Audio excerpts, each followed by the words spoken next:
Video like जरूर कर लीजिए और ऐसे वीडियो लगातार फ्री में पाने के लिए चैनल को तुरंत सब्सक्राइब कर लीजिए और बेल आइकन को जरूर टैप कर लीजिए ताकि आगे भी सारे वीडियो आपको मिलते रहे। यूट्यूब में फॉलो करते हैं तो प्लीज ये वाला फ्री टेलीग्राम चैनल जरूर ज्वाइन कर लीजिएगा। सारे नोटिफिकेशन सारे अपडेट यहीं पे आते हैं, ध्यान रखिए। फ्रेंड्स, मेरा नाम है वैभव और आप लोग देख रहे हैं UPPSC best online coaching YouTube channel को। दोस्तों, जैसा हमने स्टार्ट किया हुआ था कि 5000 क्वेश्चन का अपना सामान्य अध्ययन का पूरा सीरीज़, तो उसमें हिस्ट्री के काफ़ी सारे वीडियोस हो गए। आज से हम लोग ज्योग्राफी को साथ में लेके चलेंगे, कोशिश करेंगे कि हर एक दिन छोड़कर जो है ज्योग्राफी का वीडियो भी आता रहे। तो सबसे पहला यहाँ पर क्वेश्चन क्या है कि एक महीने में कितनी बार पूर्ण चंद्र ग्रहण देखा जा सकता है और इसको बोलते क्या हैं। देखिए, यहाँ पर कई सारी चीज़ें ऐसी होंगी जो मैं आपसे पूछूंगा ज्योग्राफी से रिलेटेड, और कुछ क्वेश्चन मैं स्किप कर दूंगा आप लोगों के लिए, क्योंकि बेसिकली ये एनसीईआरटी की सीरीज़ है जिसमें क्लास 6 और 7 की जो ज्योग्राफी की बुक है वहाँ से क्वेश्चन पूरे फ्रेम करे गए हैं। सो इतना तो आपसे एक्सपेक्ट कर ही सकता हूँ कि आप लोग यहाँ पर इन क्वेश्चंस के आंसर बता पाएंगे। चलिए, यहाँ पर अब इस वाले क्वेश्चन की हम बात करें तो इसका आंसर क्या होगा, ऑप्शन ए, यानी कि एक बार देखा जा सकता है पूर्ण चंद्र ग्रहण, और इसको क्या बोलते हैं, पूर्णिमा बोलते हैं। नेक्स्ट क्वेश्चन के बारे में बात करते हैं। इस क्वेश्चन में आपसे पूछा गया है कि निम्नलिखित में से इनकरेक्ट स्टेटमेंट कौन सा है, उसको आप चूज करिए। पहला यहाँ पर दे रखा है कि कुछ खगोलीय पिंड जो होते हैं वो बहुत बड़े होते हैं। दूसरा स्टेटमेंट यहाँ पर दिया हुआ है जिसमें बात करी गई है कि खगोलीय पिंड अक्रिय गैसों से बने होते हैं। तीसरा स्टेटमेंट है खगोलीय पिंडों के पास अपनी ऊष्मा तथा प्रकाश नहीं होता और वे सूर्य से ऊष्मा और प्रकाश प्राप्त करते हैं। इसके बाद चौथा स्टेटमेंट है सूर्य एक तारे की श्रेणी के अंतर्गत आता है। तो देखिए, यहाँ पर अगर हम बात करें इनकरेक्ट स्टेटमेंट की तो ऑप्शन सी जो होगा, जिसमें ये चीज़ बोली गई है कि खगोलीय पिंडों के पास अपनी ऊष्मा और प्रकाश नहीं होता है और वो सूर्य से ऊष्मा और प्रकाश ग्रहण करते हैं, इसके बाद वो चमकते हैं, ये चीज़ यहाँ पर इनकरेक्ट है। ठीक है, सो ऑप्शन सी जो होगा वो यहाँ पर सही होगा। इसके बाद नेक्स्ट क्वेश्चन के बारे में बात करते हैं, क्वेश्चन नंबर 3। इसमें आपसे यहाँ पर पूछा गया है निम्नलिखित में से कौन सा नक्षत्र मंडल सब। तो आगे चले नेक्स्ट क्वेश्चन को देखें। इससे पहले कुछ एक इन्फॉर्मेशन है आप लोगों के लिए जो बहुत इंपॉर्टेंट है। अगर आप लोग उत्तर प्रदेश पीसीएस की तैयारी कर रहे हैं, आप आरओ की तैयारी करना चाहते हैं, बीईओ की तैयारी करना चाहते हैं, इन तीनों एग्जाम की अगर आप तैयारी करने चाहते हैं तो स्टडी फॉर सिविल सर्विसेज के कोर्सेज को आप ज्वाइन कर सकते हैं कंप्लीट तैयारी के लिए। ये वन स्टॉप डेस्टिनेशन है, यहाँ पर आपको सब कुछ मिलेगा, जिसमें स्टडी मटेरियल रहेगा, टेस्ट सीरीज रहेंगी, पेड क्विज रहेंगी, सब कुछ आपको एक ही जगह पर मिलेगा और ये सब कुछ सफिशिएंट होगा आपके एग्जाम को क्रैक करने के लिए, एग्जाम को निकालने के लिए। लेटेस्ट ग्रुप स्टार्ट हो चुके हैं और उन ग्रुप में आपको एडमिशन लेने के लिए सिंपली जो ये नंबर मैं आपकी स्क्रीन पर लिख रहा हूँ, इन नंबर्स पर आप कॉल कर सकते हैं। 8564880530, इस नंबर पर आप संपर्क कर सकते हैं। इसके अलावा 9696066089 इस नंबर पर कांटेक्ट कर सकते हैं, या फिर आप 7523864455 इन तीनों में से किसी भी नंबर पर कॉल करके आप हमसे संपर्क कर सकते हैं और ये लेटेस्ट ग्रुप जो है इसमें आप एडमिशन ले सकते हैं। उसे आसानी से पहचाना जा सकने वाला नक्षत्र मंडल है और क्या अर्सा मेजर तारे की श्रेणी में आता है। तो देखिए, यहाँ पर अगर हम बात करें तो सप्तऋषि जो है जिसको आसानी से आसमान में पहचाना जा सकता है, और नक्षत्र मंडल की हम बात करें मतलब ये जो अर्सा मेजर है ये तारे की श्रेणी में आता है, तो ये चीज़ यहाँ पर इनकरेक्ट है। ठीक है, तो आंसर क्या होगा हमारा, ऑप्शन बी। चलिए नेक्स्ट क्वेश्चन पे चलते हैं, question number 4। So question number 4 में आपको इनकरेक्ट स्टेटमेंट को पहचानना है। पहला यहाँ पर स्टेटमेंट दे रखा है कि प्राचीन समय में लोग रात्रि में दिशा का निर्धारण ध्रुव तारा की सहायता से करते थे।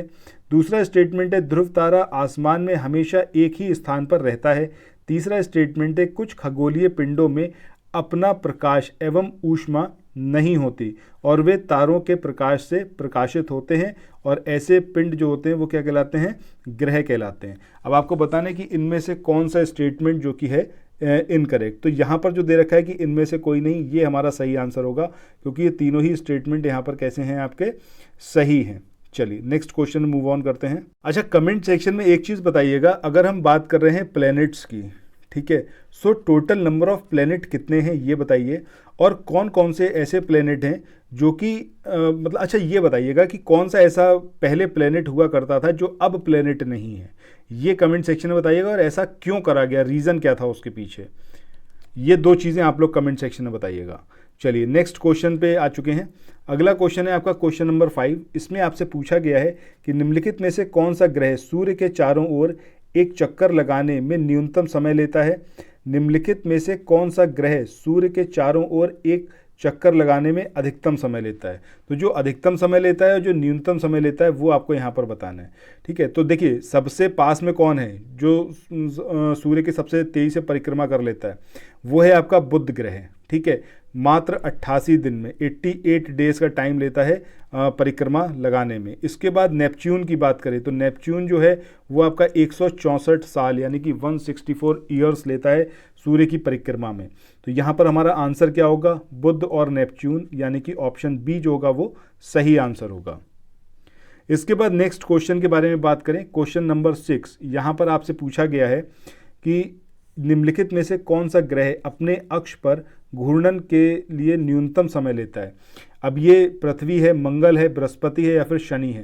तो सही आंसर क्या होगा यहाँ पर, बृहस्पति। क्यों होगा कि अगर हम बात करते हैं बृहस्पति की तो ये मात्र 9 घंटे और 56 मिनट का टाइम लेता है। वहीं अगर पृथ्वी की बात करें तो ये तो आपको पता है ऑलमोस्ट 1 डे, एक दिन का समय लेता है। मंगल की आप बात करेंगे तो मंगल भी ऑलमोस्ट सेम है, एक दिन के बराबर। इसके बाद अगर हम शनि की बात करेंगे तो शनि का टाइम कितना है, 10 आवर्स 40 मिनट्स के अप्रॉक्स। ठीक है, याद रखिएगा ये सारी चीज़ें। चलिए नेक्स्ट क्वेश्चन के बारे में बात करते हैं, क्वेश्चन नंबर 7। इसमें आपसे यहाँ पर पूछा गया है निम्नलिखित में से किस ग्रह में चंद्रमाओं की संख्या सबसे कम है और निम्नलिखित में से किस ग्रह में चंद्रमाओं की संख्या सबसे अधिक है। तो यहाँ पर नेपच्यून शनि है, यूरेनस शनि है, नेपच्यून बृहस्पति है, यूरेनस और बृहस्पति है। तो देखिए यहाँ पर अगर हम बात करें नंबर ऑफ मून्स की किसी भी प्लेनेट के, तो जुपिटर की अगर आप बात करते हैं किसकी, बृहस्पति की, तो 79 है। शनि की बात करें सैटर्न की तो कितना है, 82 है। यूरेनस की बात करें तो यूरेनस का कितना है, 27। नेपच्यून की बात करें तो कितना है, 13। तो इस तरीके से यहाँ पर जो आंसर होगा वो क्या होगा, नेपच्यून और शनि। चलिए नेक्स्ट क्वेश्चन पे मूव ऑन करते हैं। अगला क्वेश्चन, इसमें आपसे यहाँ पर पूछा गया है कि सूर्य और पृथ्वी के बीच की दूरी लगभग कितनी है। अंतर्राष्ट्रीय खगोलीय संघ ने प्लूटो ग्रह को बौना ग्रह घोषित करने का निर्णय कब लिया था। ठीक है, जो अभी मैं आपसे क्वेश्चन पूछा था ऑलमोस्ट वैसा ही है, रीज़न यहाँ पर नहीं बताया गया है। तो आपको ये रीज़न बताना है कि क्यों इसको जो है नहीं ग्रह में शामिल किया गया। ठीक है, प्लूटो को। अब यहाँ पर इस वाले क्वेश्चन का आंसर क्या होगा, इस वाले क्वेश्चन का आंसर यहाँ पर आप लोग सोचिए। देखिए 1.5 करोड़ किलोमीटर और 2009, अब कौन से ईयर की बात हो रही है, तो ईयर तब भैया 2006 और 15 करोड़ किलोमीटर ये पृथ्वी और सूर्य के बीच की दूरी है। ठीक है, और 2006 में प्लूटो को अंतर्राष्ट्रीय खगोलीय संघ द्वारा बौना ग्रह में के रूप में परिभाषित किया गया। इसके बाद अगले क्वेश्चन की बात करें, यहाँ पर आपसे पूछा गया है पृथ्वी और चंद्रमा के बीच की औसत दूरी कितनी किलोमीटर है और चंद्रमा का व्यास पृथ्वी के व्यास का केवल डैश है। अब यहाँ पर ये जो फिल इन द ब्लैंक्स है ये आपको बताने हैं इसमें क्या है। अगर हम औसत दूरी की बात करते हैं, औसत दूरी कितनी है, 384,400। और अगर यहाँ पर हम बात करते हैं कि जो चंद्रमा का व्यास है वो पृथ्वी के व्यास का लगभग 1/4 है। ठीक है, तो आंसर क्या होगा आपका, ऑप्शन ए। इसके बाद नेक्स्ट क्वेश्चन पे मूव ऑन करते हैं, क्वेश्चन नंबर 10। यहाँ पर आपसे इसमें पूछा गया है कि आकार की दृष्टि से पृथ्वी सौरमंडल का डैश सबसे बड़ा ग्रह है। नील आर्मस्ट्रॉन्ग 21 जुलाई डैश चंद्रमा की सतह पर कदम रखने वाले पहले व्यक्ति थे। अच्छा, नील आर्मस्ट्रॉन्ग की बात चल रही है तो थे कहाँ के, कौन सी कंट्री के थे, ये कमेंट सेक्शन में बताइएगा। तो देखिए इस वाले की बात करें तो आंसर क्या होगा, 5वां प्लेस पर आता है पृथ्वी और 1969 की ये बात है। बट नील आर्मस्ट्रॉन्ग कौन सी कंट्री के बाशिंदे थे, नागरिक थे, ये कमेंट सेक्शन में आप लोगों से एक्सपेक्टेड है। चलिए यहीं पर अपने इस वाले सेशन को एंड करते हैं, फिर मिलते हैं नेक्स्ट वीडियो में। और तब तक देखते रहिए चैनल को, जितने भी वीडियोस आ रहे हैं शॉर्ट्स मत छोड़िएगा, बहुत इंपॉर्टेंट शॉर्ट्स बना रहा हूँ आप लोगों के लिए। ज्योग्राफी शॉर्ट्स के माध्यम से भी कवर होती रहेगी, ज़रूर देखिएगा। न सिर्फ ज्योग्राफी बल्कि हिस्ट्री, पॉलिटी, एनवायरनमेंट सब जो है शॉर्ट्स के फॉर्म में भी चलता रहेगा। एक एक शॉर्ट देखिए और अपना कमेंट वहाँ पर ज़रूर बताइएगा, कोई भी इंप्रूवमेंट चाहते हो तो वो भी लिखिएगा। सो फिर मिलते हैं नेक्स्ट वीडियो में, till then thank you so much, have a nice day, bye bye.